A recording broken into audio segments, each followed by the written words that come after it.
So President Trump ordering a new set of strikes on Iranian military targets for a third straight night yesterday. This as another blockade in the Strait of Hormuz is scheduled to begin this afternoon. Aisha Hosni is live at the White House with the very latest. Aisha. Hey, good morning. A lot of firepower, a lot of back and forth. Let's get started with what happened overnight as the president brings down his iron fist on Iran. The U.S. pounded Iran for 5 hours last night. CENTCOM says they hit military targets across 6 different locations, but did not say if they struck Pickaxe Mountain. That's something the president said was a potential target for a nice big fat shot. Also seeing reports that the IRGC carried out drone and missile strikes on U.S. military targets in Bahrain, Kuwait, and Jordan. And a Dutch shipping firm says one of its vessels was struck off the coast of Oman. All of this hours after the president said the U.S. was taking control of the strait. We will end up discontrolling the whole thing. And what they're doing is being very foolish, very stupid, and they've treated people horribly. They've killed 52,000 protesters so far that we can determine. It might be more than that, but 52,000 protesters have been killed, and it's really a terrible situation. The president also announced a new 20% fee in the strait, turning the tables on Iran. He said Iran and anyone doing business with them has to pony up. We're putting the blockade back. And it's a blockade not for anybody but Iran. In other words, anybody doing business with Iran can't go through. Everyone else will be able to go through. So it's a blockade. It's a very strong blockade. The blockade was probably more effective even than hitting them. But I think the combination is the thing that really does it.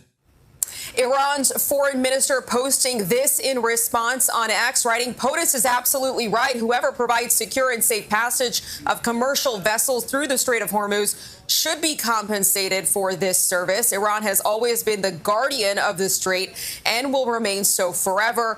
20% is, of course, too much. We will be fair. Meanwhile, Iraq's prime minister is scheduled to meet with the president at the White House today. Iraq ships a lot of oil through the Strait of Hormuz. That has slowed down considerably since these strikes began, since this Strait of Hormuz exchange began. The president announced as well that he's going to be addressing the nation this Thursday, prime time at 9 o'clock. Back to you guys. All right. Thanks so much, Aisha. Thanks, Aisha.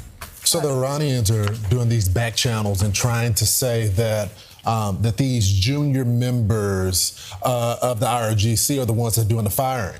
And I don't think the president is taking them at their word. He's still hitting them very hard. I did find it very interesting yesterday what he told Hugh Hewitt about Pickaxe Mountain, that we're going to be taking it very soon. I think this was bound to happen. The president gave peace a shot.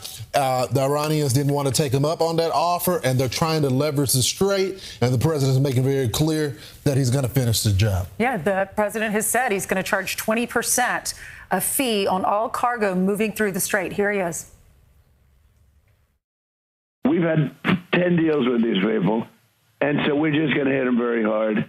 And we're going to keep the strait, and we'll probably run it. We'll become the guardian of the strait. We guarded the strait for 50 years more, and we never got paid for it. They made all the money, and the United States was just, they wouldn't. It's amazing.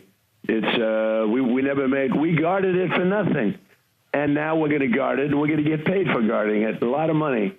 But we just want to be reimbursed for doing all of this, for putting our people in danger. But we're really not putting people, we're really saving people.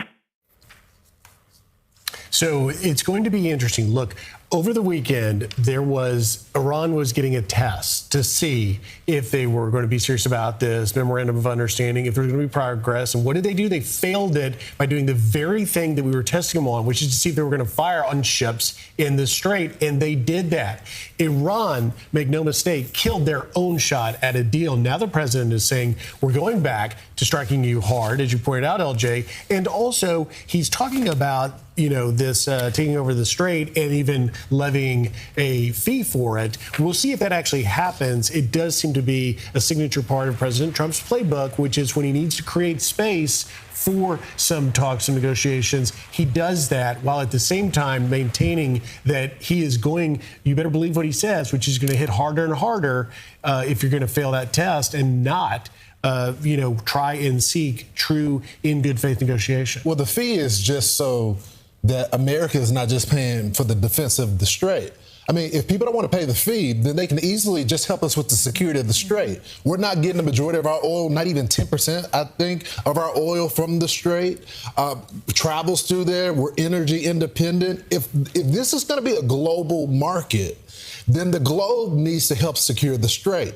If not, then maybe they do need to pay us some money to secure the passage of their oil. Yeah, I mean, look, we're really there protecting Europe more than we are our own interests, because geographically speaking, they're more at risk because they're closer, or Israel, some of these other countries are more at risk than we are. But we're paying the majority of this. And Donald Trump, this is all on his shoulders. So he's saying, look, if y'all are going to charge, we're going to charge. You're not charging. We're going to be the ones in control of this strait. If you want to take control, we wanted it to be international waters, but if not, I'm not afraid to be able to take charge. We have more than 50,000 U.S. service members currently deployed all across the Middle East. And these American forces, they are vigilant, they are ready, and they are lethal. Be warned, Iran.